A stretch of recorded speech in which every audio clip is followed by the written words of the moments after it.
Selamat siang teman-teman dan selamat siang Bapak dosen. Terima kasih atas waktu dan kesempatan yang telah diberikan kepada kami. Kami dari kelompok 2 akan mempresentasikan hasil diskusi kami. Di sini kami mengangkat masalah publik terkait krisis air bersih di Kabupaten Timur Tengah Utara. Pertama-tama kami memperkenalkan diri kami. Perkenalkan, nama saya Marnus Jangkur. Perkenalkan, nama saya Romanus Lampolus. Perkenalkan, nama lengkap saya Janarus Irvanus Popo. Perkenalkan, nama lengkap saya Marinus Meni. Perkenalkan, nama lengkap saya Mira Maricitai. Baik, terima kasih kepada teman kelompok. Di sini kami akan langsung masuk di materi berikut. Baik, yang pertama itu terkait ini analisis kebijakan publik itu terkait ini krisis air bersih di Timur Tengah Utara. Kabupaten Timur Tengah Utara atau TTU merupakan salah satu kabupaten di Provinsi Nusa Tenggara Timur yang menghadapi tantangan serius dalam penyediaan air bersih bagi masyarakatnya. Presentasi ini membahas kebijakan publik terkait krisis air bersih di Kabupaten Timur Tengah Utara TTU Nusa Tenggara Timur. Kami akan mengidentifikasi masalah, menganalisis karakteristiknya, mengembangkan alternatif solusi, dan mengevaluasi implementasi kebijakan yang ada. Tujuannya adalah menemukan pendekatan komprehensif untuk mengatasi tantangan air bersih yang berkelanjutan di wilayah TTU. Formulasi kebijakan identifikasi masalah. Kabupaten Timur Tengah Utara TTU menghadapi tantangan serius dalam penyediaan air bersih sebagai daerah dataran tinggi dan pegunungan dengan iklim kering. TTU mengalami masalah kompleks terkait akses dan ketersediaan air. Krisis 2024. 82 dari 196 desa atau kelurahan mengalami kekurangan air bersih akibat kekeringan. Distribusi terbatas. Pemerintah hanya mendistribusikan air bersih ke 44 desa di 21 kecamatan dengan volume terbatas 3-4 tangki per desa. Kebutuhan mendesak, permintaan masyarakat jauh melebihi suplai. Setiap keluarga membutuhkan minimal 1.100 liter air bersih. Oke, slide berikut itu karakteristik masalah tidak struktur. Menurut William Dunn, masalah kebijakan dapat dikategorikan sebagai terstruktur atau tidak terstruktur. Krisis air bersih di TTU tahun 2024 termasuk dalam kategori masalah tidak terstruktur dan karena kompleksitasnya. Yang pertama itu faktor beragam, dipengaruhi oleh kekeringan, keterbatasan anggaran, infrastruktur tidak memadai, dan keterlibatan banyak pihak seperti pemerintah, LSM, dan masyarakat. Yang berikut, solusi belum tuntas. Distribusi air bersih hanya solusi sementara, bahkan dapat memunculkan masalah baru seperti ketergantungan dan ketidakmerataan. Yang berikut, metode pengembangan alternatif atau ekstrapolatif. Metode ekstrapolatif menggunakan data masa lalu dan masa kini untuk memperhatikan kondisi masa depan. Dengan tren kekeringan yang terus berulang dan keterbatasan anggaran, krisis air bersih di TTU diperkirakan akan terus terjadi tanpa intervensi signifikan.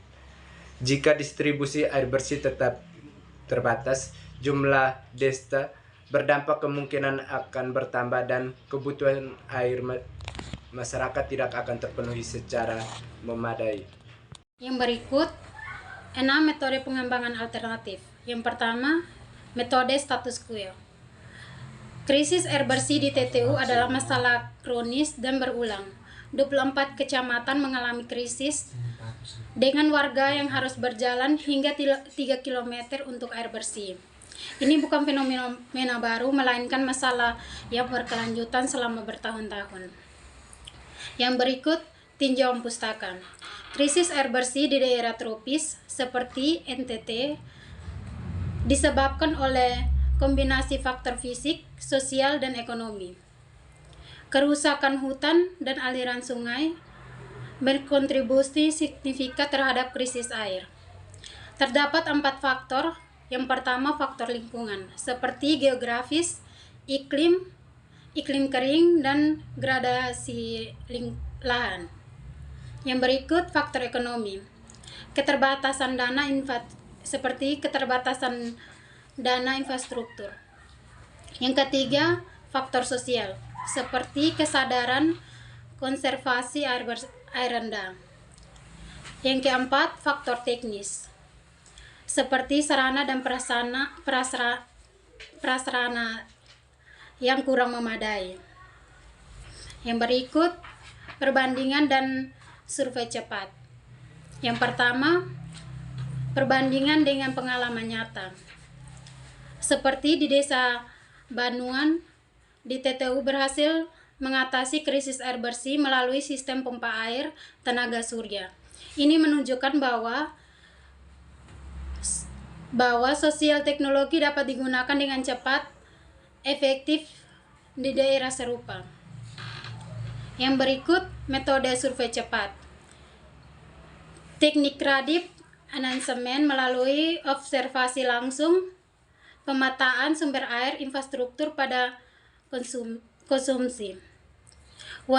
Wawancara kilat dengan informan kunci seperti kepala desa, tokoh masyarakat, petugas kesehatan, dan FG dan singkatan dari masyarakat terdampak.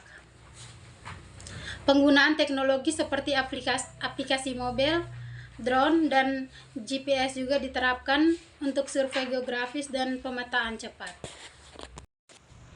Oke, baik, slide selanjutnya itu mengembangkan alternatif dan memilih alternatif teknis. Yang pertama itu mengembangkan alternatif. Di sini kami ambil dari teori Patton, yang dimana dijelaskan bahwa pengembangan alternatif kebijakan dapat dilakukan melalui 2 pendekatan, yaitu peramalan dan evaluasi. Dalam konteks teknis, alternatif yang dapat dikembangkan adalah mengatasi krisis air bersih di TTU. Alternatif yang dikembangkan untuk mengatasi air bersih di TTU, yang pertama itu untuk pengadaan dan distribusi air bersih secara rutin. Lalu yang kedua, pembangunan infrastruktur air bersih seperti sumur bor dan pipanisasi. Lalu yang ketiga, pemanfaatan teknologi, misalnya pompa air atau tenaga surya. Yang keempat, kerjasama lintas sektor dengan LSM. Lalu yang berikut, memilih alternatif teknis. Di sini ada 2. Yang pertama itu efektivitas. Alternatif penggunaan pompa tenaga surya dan pipanisasi terbukti efektif di beberapa desa seperti Desa Banuan, di mana dengan 10 panel surya warga dapat memperoleh 60.000 liter air per hari. Namun distribusi air bersih dengan mobil tangki hanya solusi sementara dan tidak efektif untuk jangka panjang karena keterbatasan jangkauan dan volume. Lalu yang kedua itu kecukupan. Alternatif pembangunan infrastruktur air bersih atau sumur bor, pipanisasi, pompa tenaga surya lebih memadai untuk memenuhi kebutuhan air bersih masyarakat secara berkelanjutan dibandingkan distribusi air bersih dengan mobil tangki yang hanya bersifat di darurat dan tidak mencakup seluruh desa terdampak.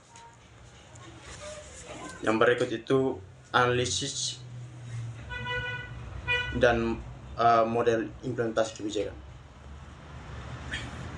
Model implementasi kebijakan menurut Edward menekankan 4 variabel utama. Yang pertama itu komunikasi, sumber daya, disposisi atau sikap, dan struktur birokrasi. Yang pertama itu komunikasi.